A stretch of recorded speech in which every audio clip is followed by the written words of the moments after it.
Hello and welcome to the new series of Drishti IAS. I am Pooja Dwivedi, and in this segment today, we are going to discuss about the nuclear flex of Russia on Ukraine. This topic is very important from the perspective of preliminary examination and also from the perspective of the mains examination. And specifically, if we talk about which paper, GS Mains Paper 2. Let's begin with the various topics that we are going to cover. These are the many topics that we are going to cover. The main crux of this entire discussion will be the nuclear weapons, and we will watch it, we will look at it from the different perspective as well, specifically from the perspective of India as well. So what is this entire issue? Why are we discussing it? Because Vladimir Putin has said that Western countries aren't only taking unfriendly economic actions against our country, but also being aggressive. And the major NATO countries are making aggressive statements because through one or the other, even if it's partial sanctions, they're cornering Russia because Russia invaded Ukraine. And so I order to move Russia's deterrence forces to a special regime of duty. Now this actually, it went above the heads of many people who never ever have gone through the understanding of how the commands for the nuclear forces go. This is a very explicit command to the nuclear forces. So, as you see, special regime of duty, that is of course threatening through nuclear weapons. And this is what is very concerning for the world right now, because it was being said that no, Russia won't invade Ukraine. Russia was saying that they were not going to invade Ukraine if Ukraine is going to talk to them and if they will get any assurances with respect to non-expansion of NATO towards Ukraine. So we all are seeing how that went, and now this is being called a bluff. So let's see what happens. But I hope that nothing of sorts happen with respect to nuclear weapons, because we all remember how Hiroshima and Nagasaki went in 1945. That's not in the interest of anyone. And as somebody said, that mankind is smarter than a mouse, but I have never seen a mouse making a mouse trap. So Putin puts nuclear deterrent on alert. West squeezes Russian economy. That means the West are trying to put sanctions one after the another, which might not have an immediate effect on Russia, but it will have a long-lasting impact. And because actually looking at this entire issue with respect to economics, Russia has put on the nuclear deterrent on alert. That means nuclear deterrent. What is nuclear deterrent? Basically, it's a Cold War era concept, which means having nuclear warheads in such an amount that will act as a deterrent to the enemy, for the enemy not to attack on the country which is possessing nuclear arsenal. That means if country A and country A is having nuclear weapons and country B is a non-nuclear weapons state. So what will happen? This country is in a better position to have a deterrence because B knows that A has nuclear weapons. So even if we are going to attack them anyway, they might use nuclear weapons against us. But this deterrence power is not available to B because B does not have. Similarly, we are seeing in the case of Ukraine and Russia. If Ukraine had nuclear weapons, which it gave up in 1991 to join, in 1994 to join by signing non-proliferation treaty, by having this mindset that if they are going to sign NPT, they might become a member of the United Nations Security Council. So that is something I think was a very unrehearsed, unthought out plan for Ukraine. So if we talk about the nuclear arsenal of the world, we all know that Russia cannot be undermined when it comes to nuclear warheads. It possesses more than 50% of the nuclear warheads possessed by the entire world. And you see that even if we talk about USA and of course Russia, Russia has much more warheads, nuclear warheads than the United States. And keep in mind these are declared. We do not know if they are having any sort of secrecy around their plan. I'm talking about each and every country. So these are the nuclear weapon states. If we talk about India, India possesses a modest 156 nuclear warhead. If we talk about Pakistan, it has more than us. 165 for China, we have 315. And as you see that India, of course, it ought to have nuclear weapons because we are surrounded by very fickle enemies who are having nuclear weapons. So, as you see, Russia, the king of the nuclear warheads, and yes, if it resorts to use nuclear weapon, that will be the end of the world. Why am I saying that? Because first of all, it has Tsar Bomba. Tsar Bomba, the most explosive nuclear arsenal in the mankind history. In the 1960s, it was developed. Now, it is being said that in 2018, it was kind of confirmed that another nuclear torpedo, which has twice as the power of Tsar Bomba, has been developed by Russia. It was not declared again, but there was some sort of speech in which Vladimir Putin did say that now Russia possesses another sort of weapons which will take Russia on the map when it comes to military supremacy. So you see that the world around are possessing nuclear arsenal to keep it at a deterrent level, but now as Russia might use it, I'm still saying it can't be a bluff because we were talking about it being a bluff, but what if it uses, because it is saying that Ukraine is using chemical weapons against their soldiers.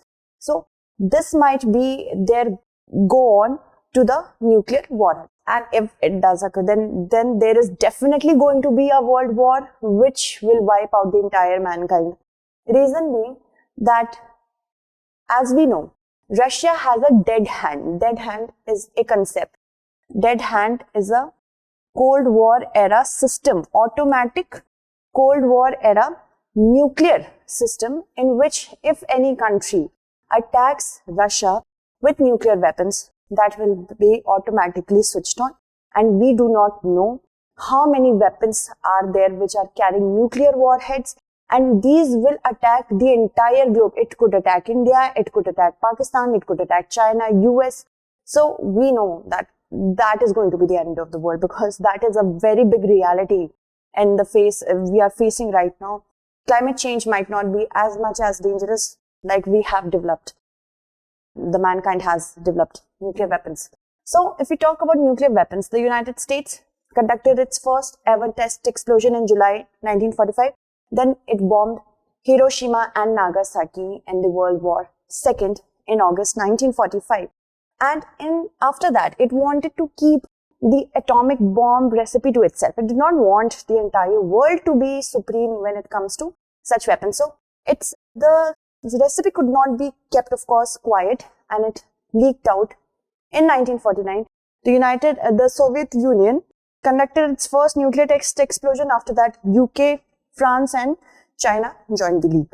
And the Nuclear Non-Proliferation Treaty in the year 1968 was signed. It was signed and it came into effect in 1970. And it divided the blocks. It divided the countries into two blocks, nuclear weapon states and non-nuclear weapon states. So nuclear weapon states, we have France, China, UK, US and Russia, 5. And the other ones are non-nuclear weapon states according to the treaty. And what happens, does this treaty say? That okay, now you are possessing so much nuclear warhead, you 5 countries will not help the other 5 countries to develop their own nuclear arsenal. Okay, that's done. But did it help? No. Because then India, Israel, Pakistan, they also started developing their own nuclear arsenal. Why? Why should the countries are having those which are having nuclear arsenal? Who are they to talk about not keeping nuclear arsenal, not having nuclear arsenal for the other countries when they already have it? Who are these people? So in order for India, Israel and Pakistan to build their own supremacy, they did that. And now they possess nuclear weapons, but they do not have, they are not a signatory to the Non-Proliferation Treaty. Because if it is being said, if they have to be a part of the UNSC and Non-Proliferation Treaty, they have to give up their nuclear weapons. How can India give its nuclear weapons when it is surrounded by nuclear states such as China and Pakistan? Now, Iraq also initiated secret nuclear program if we talk about the era of Saddam Hussein in the 1991 Gulf War. After that, North Korea, of course, it still has nuclear weapons. It withdrew from the Non-Proliferation Treaty in the year 2003, which is not legally accepted by the Non-Proliferation Treaty and United Nations. But still, as we see, it has been cornered to such an extent, no diplomacy was done for a time being, that it was left out. And then what happens? We see it is accumulating nuclear weapons to an extent, it could also go lunatic with it. So, Belarus, Kazakhstan and Ukraine, they inherited nuclear weapons after the breakup of the Soviet, but they gave up. In 1991, after the collapse, they gave up in order to join the NPT as non-nuclear weapon states. Now, this is being questioned right now. If Ukraine was a nuclear weapon state, maybe it might have happened that Russia did not invade Ukraine. So let's move on and talk about this particular map, which shows us the estimated global nuclear warhead inventories. And as you see, this is the peak time, right? After the 1930s to the 1990s, we see peak coming in. Okay, so India might stand over here. And then it is reducing down. Many countries have given up nuclear weapons. And as we know that this is the estimated 2021 estimated global nuclear warhead inventory. You can take a screenshot of it and you see that warheads are actually counted using the provision of the New START treaty between Russia and USA. Russia and USA. This has been extended from January 2021 for another 5 years, because if we talk about the New START treaty, it was signed, the previous one was signed in 1991, after that 2010, and now it has been extended. So it was actually, a credibility building measure, confidence building measure, in which both the countries promised to actually have knowledge access through proper satellite mechanism, so that they both know that how much nuclear weapons are with each of these countries. For Russia, USA had the monitoring. For USA, Russia had the monitoring. But let's see what happens if it has actually worked. So, if we talk about another things, the treaty, Non-Proliferation Treaty, as I told you, the 5 nuclear states, I have talked about China, UK, US, France and Russia.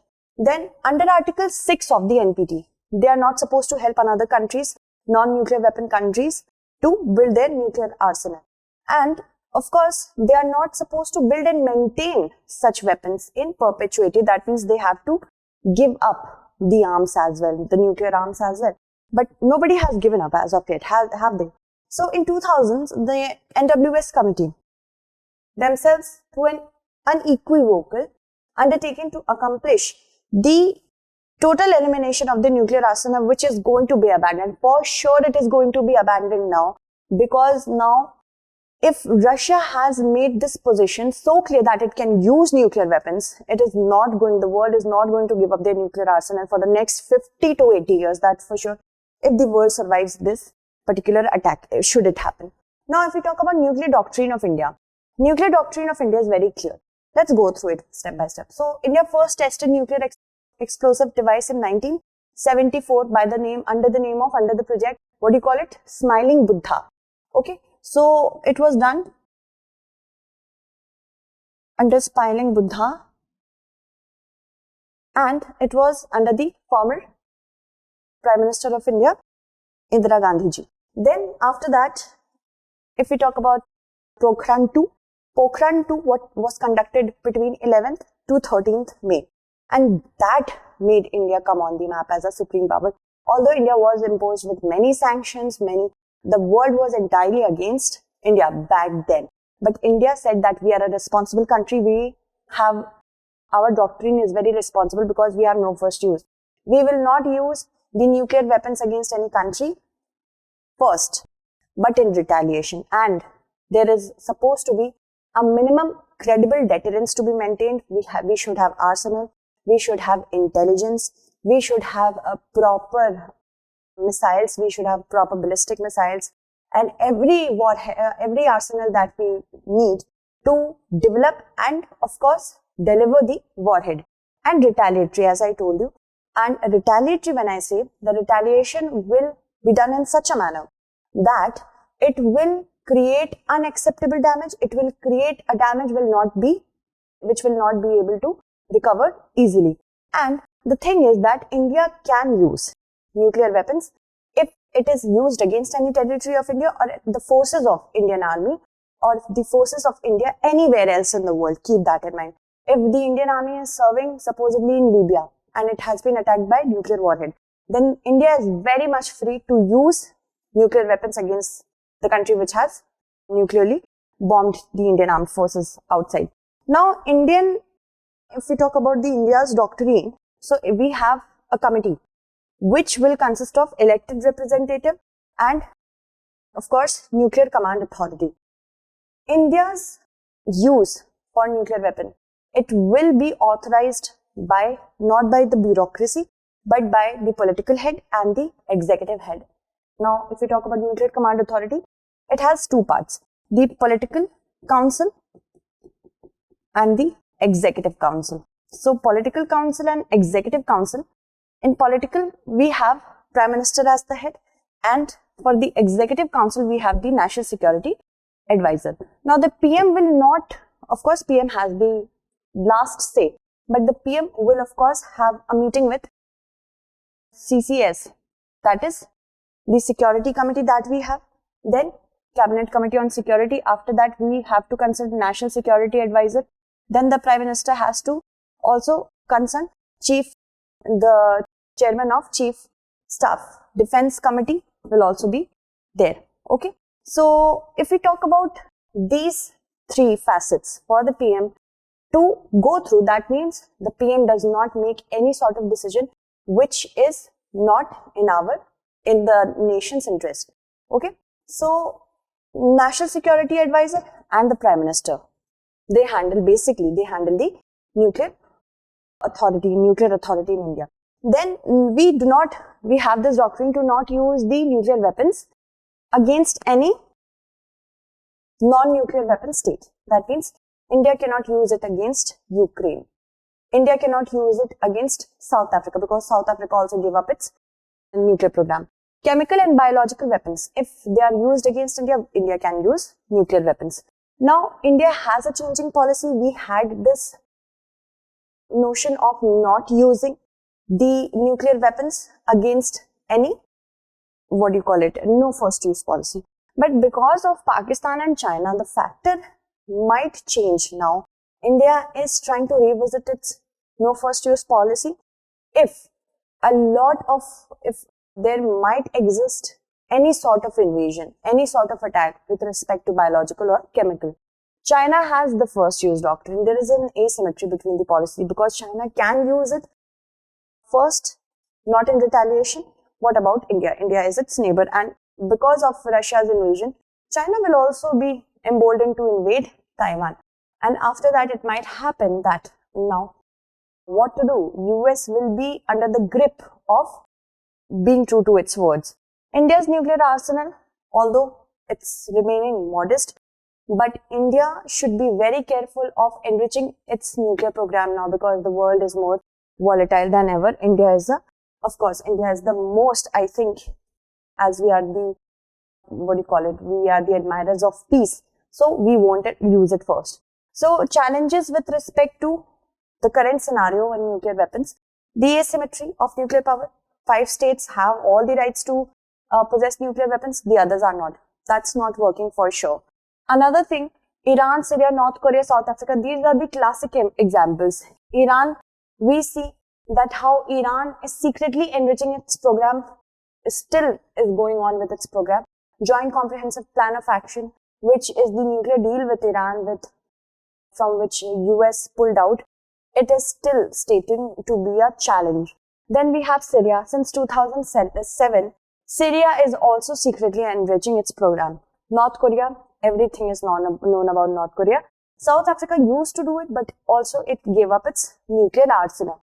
Then if we talk about the effectiveness of NPT, Non-Proliferation Treaty, it is being questioned on what grounds are we doing that? What are the grounds for NPT?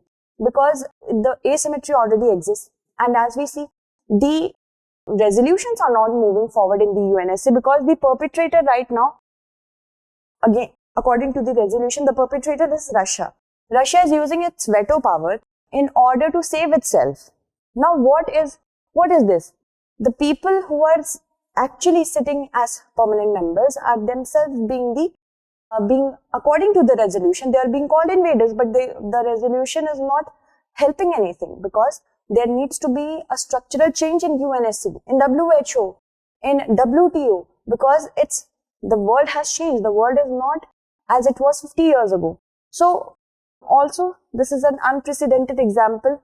If Russia uses nuclear weapons, that, as I said, will be the end of the world. It will set an example that all the treaties, all the organization, United Nations, Non-Proliferation Treaty, United Nations Security Council, General Assembly, everything is irrelevant.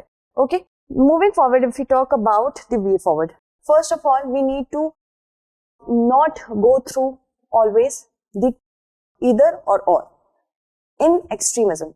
Either you have nuclear weapons or you give it all up. We should know that the world is more volatile than ever. And we cannot accept the fact that Russia, China, USA, UK, France, they all are having nuclear weapons, but they are not leading by example. They should lead by example. They should give up their arms first.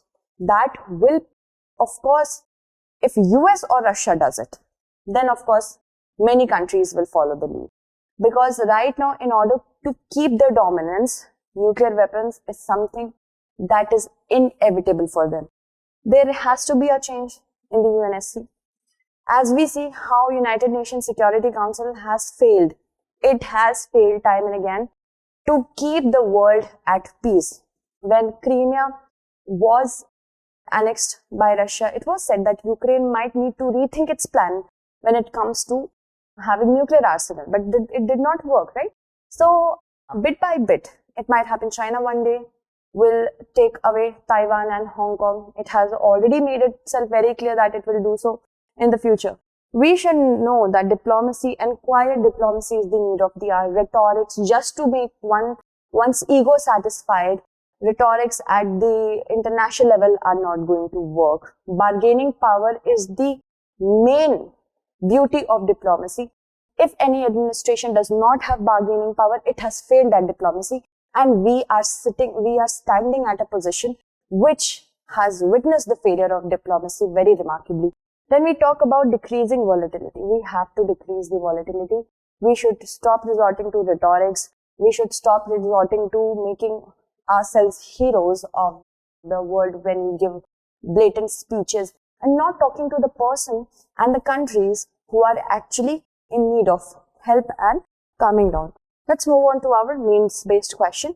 Discuss how the current scenario with respect to nuclear flex of Russia might corner the non-nuclear weapon state to revisit their decision of not having a nuclear program.